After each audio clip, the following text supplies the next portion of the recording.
I'm not a racist, but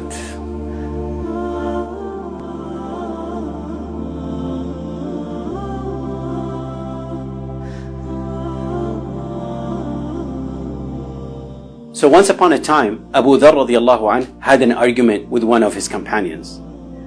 During the conflict, Abu Dharr uttered a racial slur against this man. So when this happened, the man who was verbally abused went to the Prophet Muhammad sallallahu alaihi wasallam and told him of the incident that just has happened.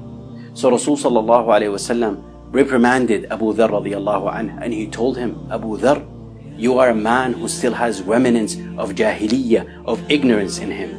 Why? Because Abu Dharr, racially abused the person.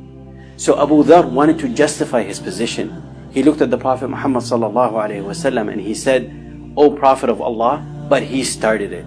Then Rasul sallallahu alaihi wasallam told him again, Abu Dharr, you are a man with some remnants of jahiliyyah in him. Rasul sallallahu alaihi wasallam would never, ever tolerate any bits of racism. He would never tolerate it. In fact, if you look at the life of the Prophet Muhammad sallallahu alaihi wasallam, he made equal between the noble people of Quraysh and Salman, who came from Persia, Bilal, who came from Africa, Suhaib, who was known to be a Roman. In fact, if you look at it, the Kaaba was the most sacred part to all the Arabs even before Islam. And only the noble people were entitled to serving the Kaaba. But when Islam came and new standards came and new morals and new ethics came, Rasul sallallahu alaihi wasallam even gave the permission to Bilal. Bilal, who was formerly a slave in Mecca, and he was of African descent. People looked down on him.